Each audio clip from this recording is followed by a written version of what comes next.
Hello friends, welcome to Vadipatti அம்மா சமையல். இன்றைக்கி நம்ம கிச்சனில் பார்க்க போகிற ஸ்பெஷல் ரெசிபி இட்லி, தோசை, வெண்பொங்கலுக்கு அருமையான ரொம்ப ருசியான பருப்பே இல்லாமல் 10 நிமிஷத்தில் நம்ம ஒரு சாம்பார் செய்ய போகிறோம். அதை விடங்க வடைக்கு இந்த சாம்பார் ஊற்றி சாப்பிட்டா ரொம்ப அட்டகாசமாக இருக்குங்க. வாங்க பார்க்கலாம். அதுக்கு முன்னாடி இன்றைய பிறந்த நாள் மற்றும் திருமண நாள் காணும் அனைவருக்கும் வாடிப்பட்டி அம்மாவின் இனிய நாள் வாழ்த்துக்கள். ஸ்கிப் பண்ணாமல் பாருங்கள் ஃப்ரெண்ட்ஸ். பிடிச்சிருந்தா ஒரு லைக் ஒன்று போடுங்க. இப்போ ஒரு கடாய் எடுத்துக்கலாம். அதில் கொஞ்சம் எண்ணெய் விட்டுக்கலாம். கடுகு உளுந்தம்பருப்பு போட்டு நல்லா பொரியட்டும். பொரிஞ்ச பின்னாடி நான் சின்ன வெங்காயம் ஃபஸ்ட்டு போட்டிருக்கேன். பாதியாக கட் பண்ணி போட்டுக்கலாம். 2 வத்தலை கிள்ளி போட்டுக்கிடுவோம். 4 வெள்ளைப்பூடு, பச்சை மிளகாயை ஒன்று உடச்சி போட்டிருக்கேன். கொஞ்சம் கருவேப்பிலை சேர்த்துட்டு நல்லா வதக்கி விட்டுக்கிடுவோம். இப்போ இந்த சின்ன வெங்காயம் மட்டும் இல்லைங்க, நான் இன்றைக்கி கொஞ்சம் பெரிய வெங்காயத்தையும் சேர்த்துதான் போட போகிறேன். ஏன்னா சாம்பாருக்கு ரொம்ப டேஸ்ட்டு கொடுக்கும் 2 வெங்காயம் சேர்ந்தா.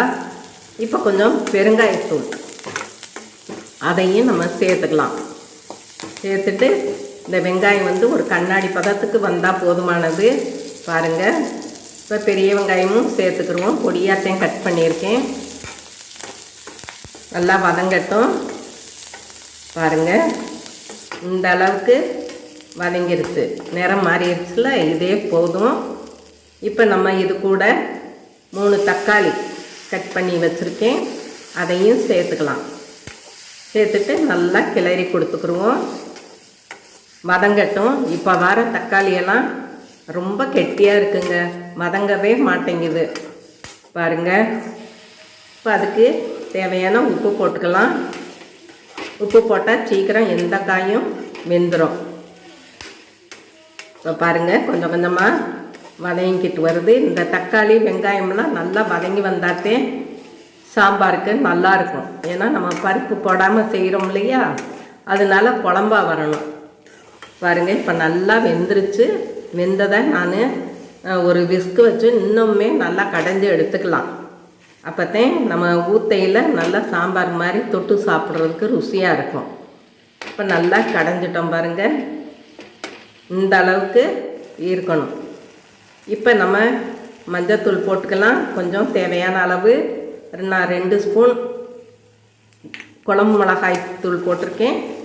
நீங்கள் உங்கள் காரத்துக்கு ஏற்ற மாதிரி போட்டுக்கங்க. குழம்பு நம்ம எந்த அளவுக்கு வைக்கிறோமோ அந்த அளவுக்கு நமக்கு பொடி தேவைப்படும்.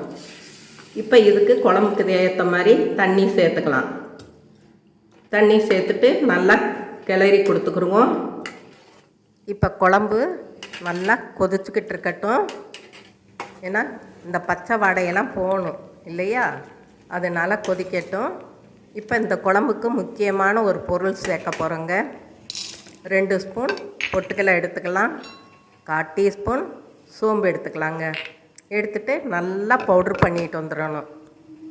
பாருங்கள், இப்போ நான் பவுட்ரு பண்ணிட்டேன். நல்லா நைஸாக இருக்குது. இப்போ இதை ஒரு பவுலில் போட்டு தண்ணி ஊற்றிக்கலாம். தண்ணி ஊற்றிட்டு நல்லா கரைச்சி எடுத்துக்கிறணும். கட்டி இல்லாமல் கரைச்சிக்கிறணுங்க.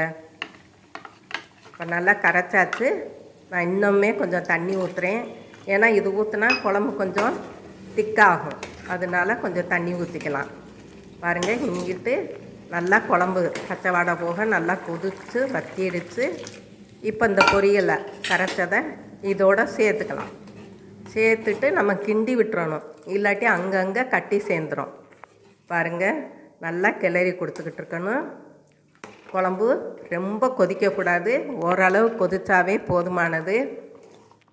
ஹோட்டல், ரோட்டு கடையிலலாம் நம்ம சாப்பிட போனோம்னா சாம்பார் கேட்டு கேட்டு வாங்கி சாப்பிடுவோங்க. அந்த அளவுக்கு அட்டகாசமாக இருக்கும். அதுக்கு என்ன காரணம்னா பொட்டுக்கடலையும் சோம்பும் அரைச்சி ஊற்றுறதுதாங்க, வேறு ஒன்றும் இல்லைங்க. பாருங்கள், இப்போ நம்மளோட சாம்பார் ரெடி ஆயிடுச்சு. வாங்க சாப்பிடலாம். பாருங்கள், இட்லி மதுரை மல்லிகைப்பூ மாதிரி இட்லி, வெள்ளை வெளையருன்னு அதை சுற்றியே சாம்பார். இந்த சாம்பார் ஊற்றினா தொட்டெல்லாம் சாப்பிடக்கூடாதுங்க, சும்மா குழச்சி பிசைஞ்சு சாப்பிட்டு பாருங்கள். டேஸ்ட்டு அல்லுன்னு அள்ளும்.